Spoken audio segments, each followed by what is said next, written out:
everyone. I'm a PhD student, a fourth-year PhD student in the Department of Applied Economics, and I'm very excited to share with you two pieces of output that Professor Pingali and I have been working on for the past year or so. And both of these papers actually look at taking a very broad view of the different components around the malnutrition debate in India.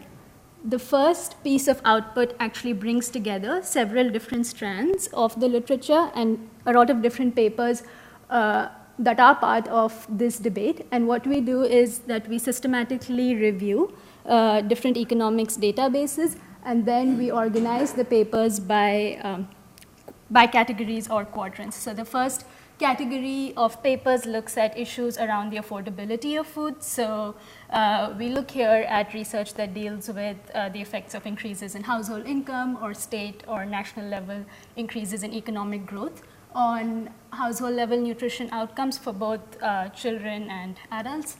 The second set of papers that we look at are to do with ensuring factors that deal with ensuring a diversity of diet and the role of governments and governments in providing social safety nets in addressing the concerns of hidden hunger.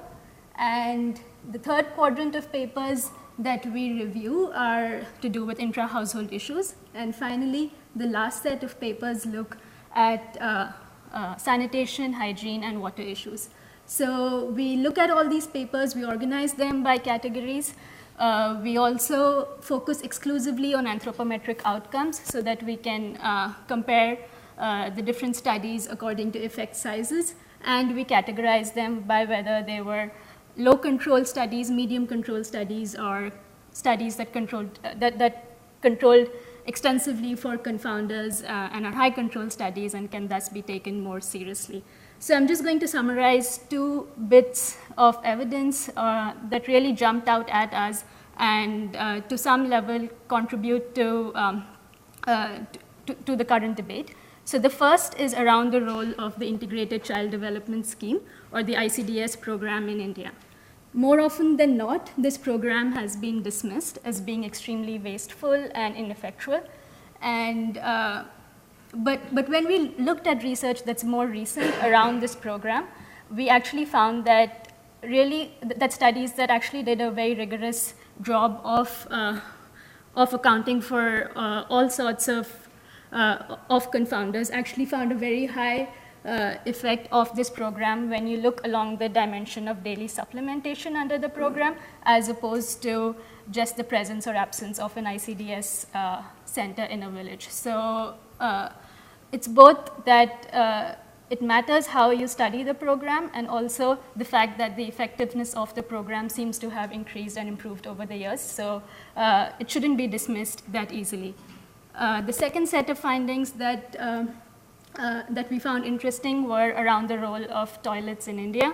So there's a pretty robust relationship between increases or large incidence of open defecation and high incidence of stunting in India. But at the same time, the construction of toilets has not found to be very effective. So there were two large randomized control trials that were done that basically constructed toilets randomly in different Indian households, and they didn't find any effect at all on stunting. So really what this points to is the adoption of toilets and behavior change around the usage of toilets, as opposed to the presence of toilets in Indian households.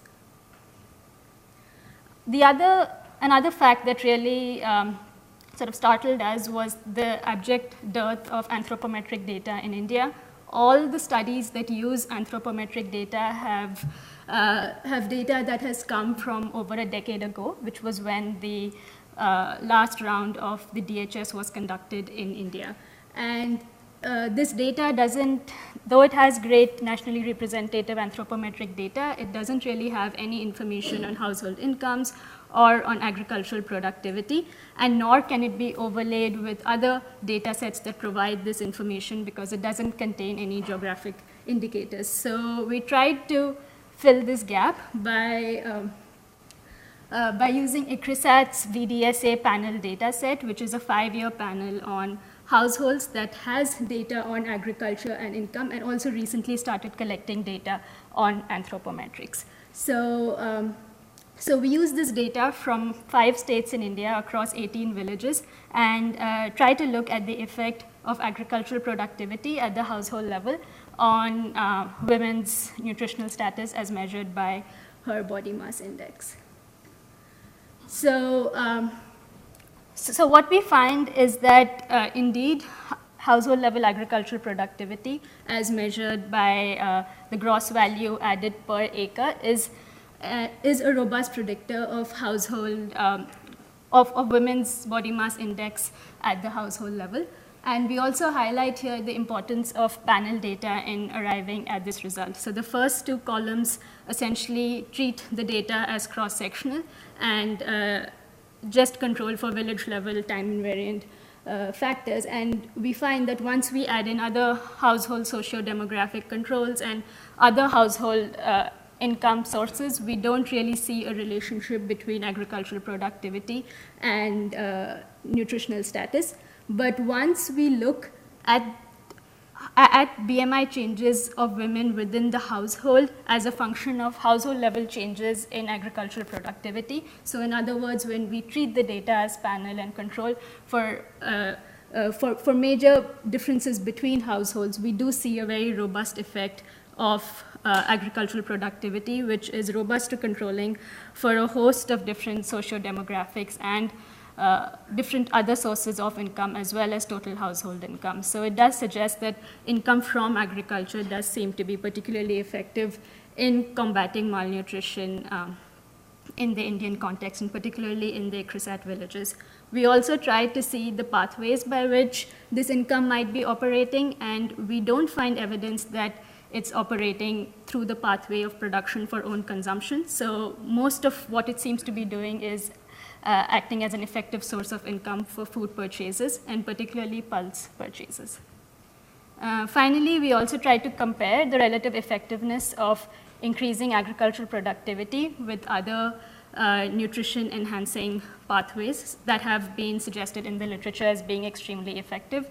And I'll just give you one example here to say that we do, from our models, find the estimate of agricultural productivity to be comparable to these other interventions. So as one example, if you were to look at the increase in predicted BMI over a normative range of something that you'd consider to be of significance, if you compare households with agricultural productivity at the 25th percentile with those at the 75th percentile, the BMI, the increase in predicted BMI is almost half of what it would be if you compared 2 women with a difference of 10 years in education. So